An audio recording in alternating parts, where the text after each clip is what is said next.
successful race driver. Now let's head to Maui's volcano for the next event.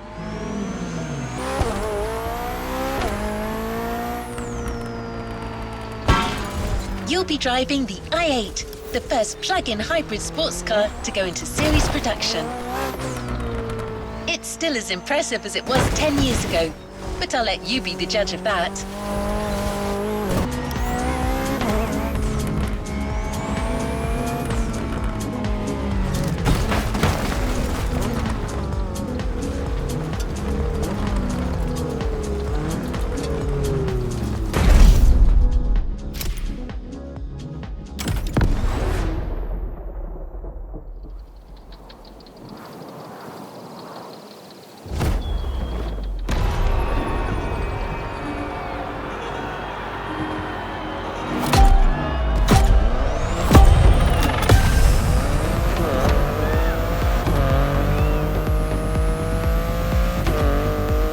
Okay, be careful.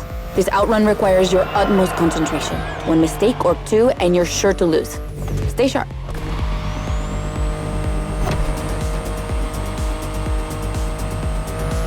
I won't distract you too much, but I still gotta talk about that spaceship you're driving. Yeah, I'm sorry to call it that, but I'm sure you were thinking the same thing. And hey, I don't mean it in a bad way. I love the way she looks.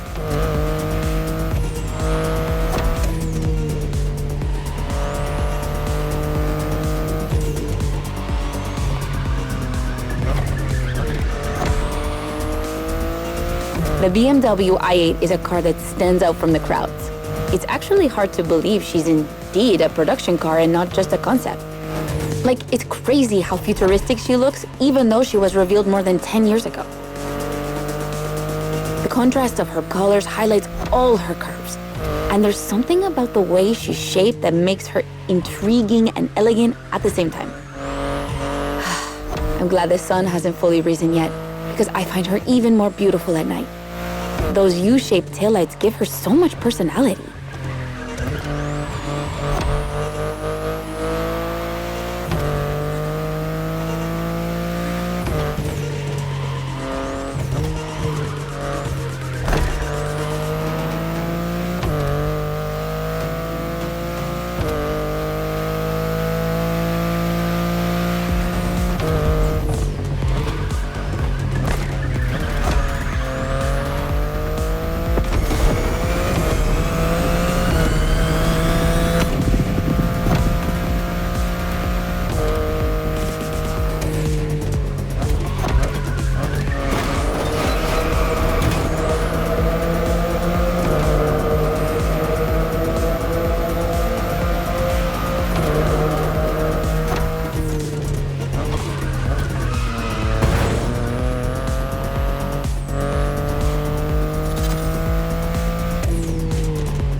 You might be wondering what's the story behind that car.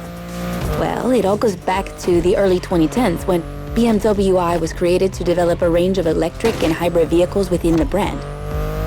Only two models came out of it, the compact i3 and the i8, the sports car you're driving.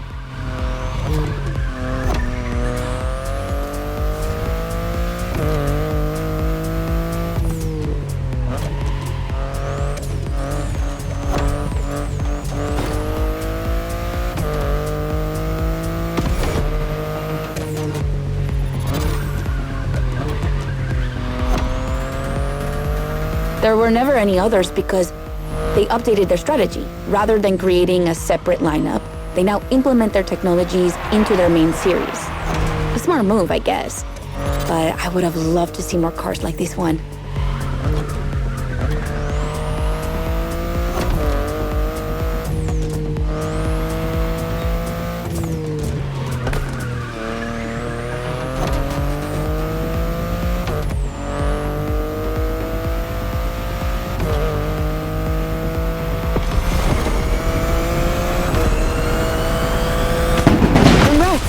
I knew the clock wouldn't outrun you.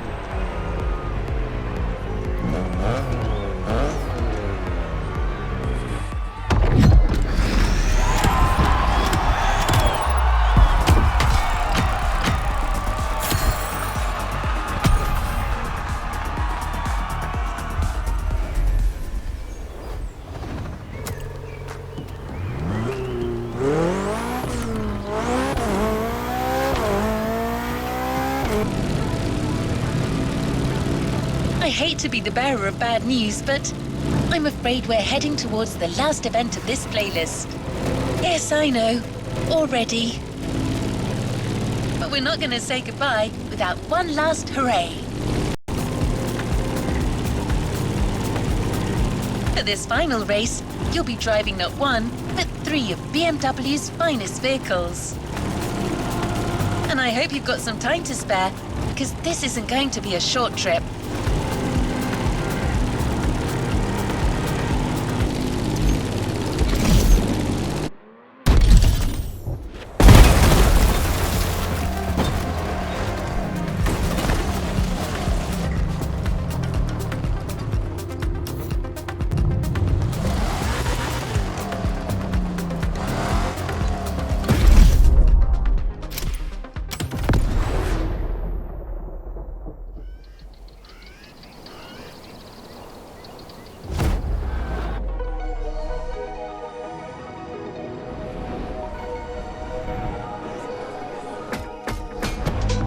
BMW M is a sort of brand shaper for the whole BMW AG, because the image and the reputation BMW M has created is always related to sportiness and to peak performance. One of the hugest separations between maybe other manufacturers is the fact that a BMW is always sporty. The customer expects a sort of sportiness. He wants to drive it, he wants to feel the passion behind the wheel. And this is BMW.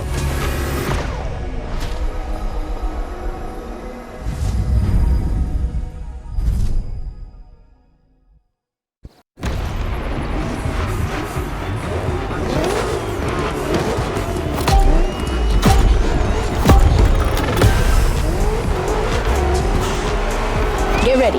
The weather is perfect for going on a long road trip.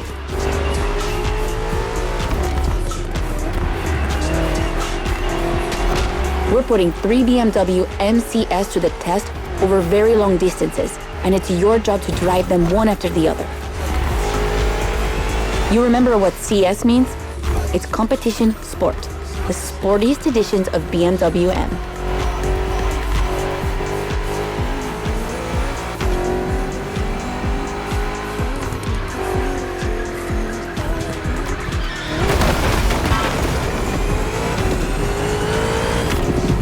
As you can see, we didn't even bother to close the roads, so you'll have to deal with the traffic.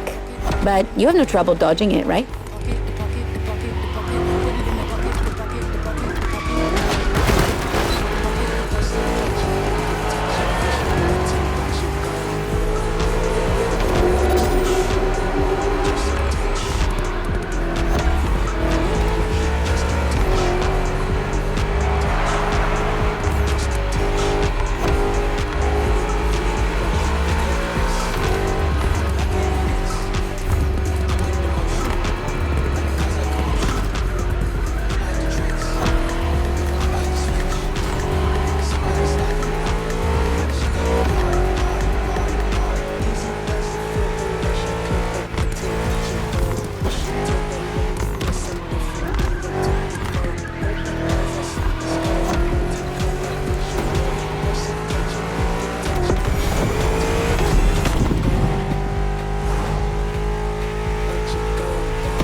That wasn't an easy start, but you managed it like a pro. You've probably recognized the car you're driving. It's the M5 F90 CS, the one you went up against a bit earlier. The 5 Series is the oldest in the history of BMW. Not the oldest car, of course, but the first series they launched when they started this classification in the 70s. It's just crazy how much power there is in a car like that. She weighs almost 2 tons, and she's over 5 meters long. And in spite of that, she has 635 horsepower and can reach 100 kilometers per hour in only 3 seconds. For a sedan? Wow. Like, imagine taking your kids to school with this. The temptation to step on the gas is way too strong. She might be too dangerous for your own good. However, her design is, well, let's just say it's not my favorite, but I see why people love it. It's just not sporty enough for my taste. But I must admit, I love the golden bronze color they added to the rims and front grille. That's her signature. It's so cool.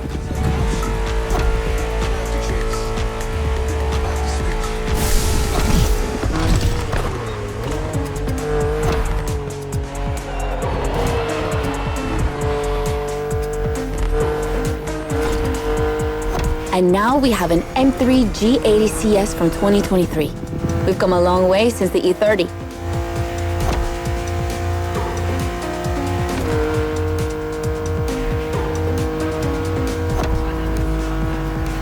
Don't you think it looks a lot like the M4 CSL?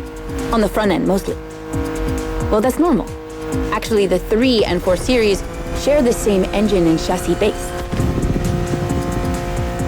Before 2014, the 3 series models were released in a large number of variations. Like, too many variations. So, ultimately, they decided to make things clearer. On the one side, there's the 3 series with sedans and estate cars, and on the other, the 4 series with coupes and cabriolets. And that's the main difference between the two.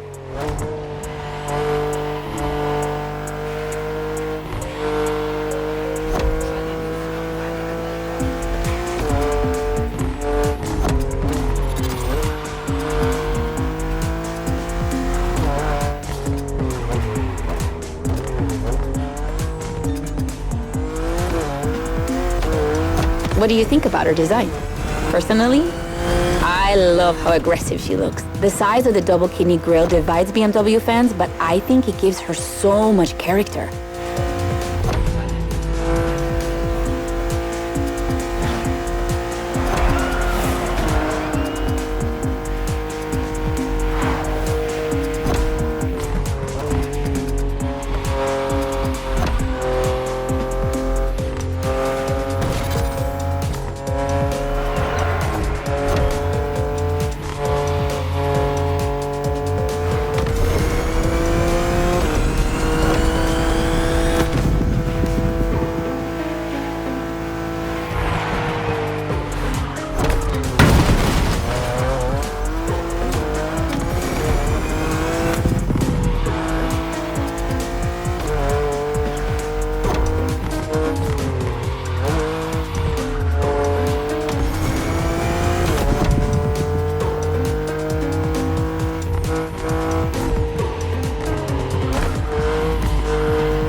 And finally, the icing on the cake, the brand new M2 G87 CS from 2025.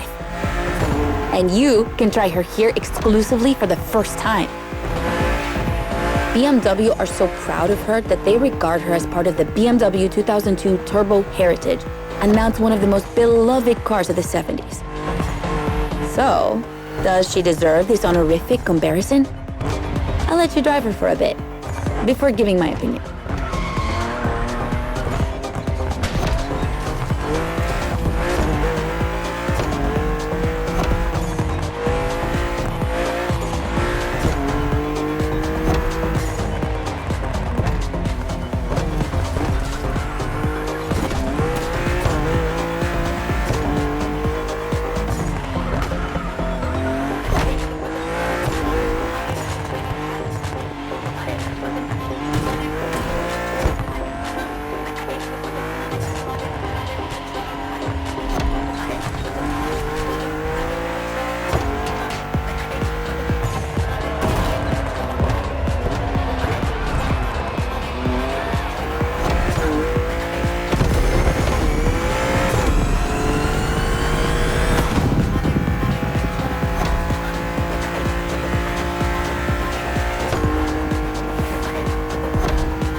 Look how fast she can go. She's obviously the fastest M2 ever. But what I love most about her is her uncompromising design. People will be divided just like the M3 and M4, but I'm a fan. I mean, look at this. It's her production form, and it already looks like a professional tuner has fitted her with one of the coolest kits around.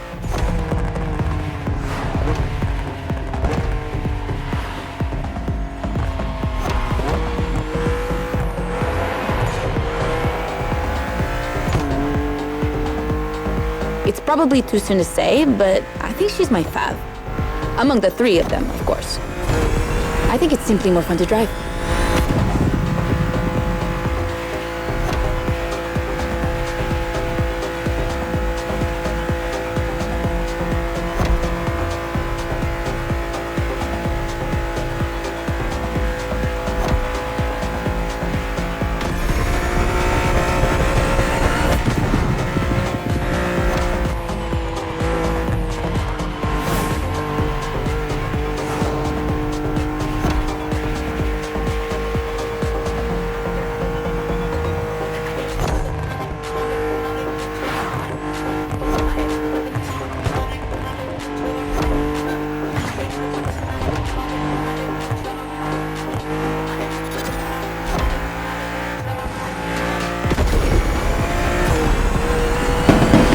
BMW M2 CS, a legend in the making.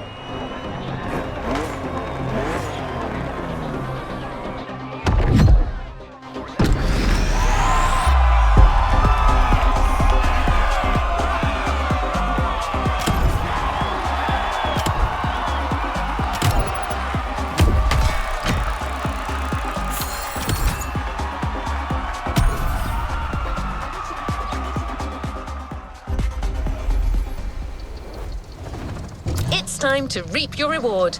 Your vehicle is ready for you to claim.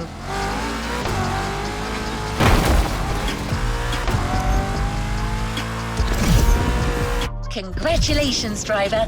You just completed the BMW playlist. It's time for you to get your reward.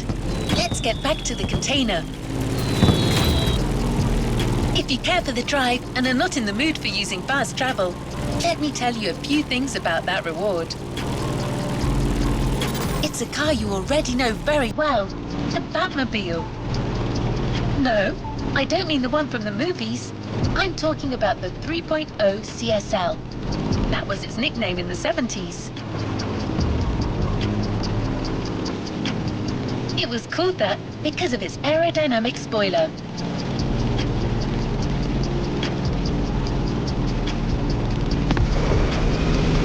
And a little fun fact, that spoiler was also featured in the street-legal version of the car. But to be allowed to sell it in Germany, BMW had to deliver it in the trunk. The customers had to mount it themselves. I can't wait to see you explore Hawaii in this historic car.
A new playlist just opened up.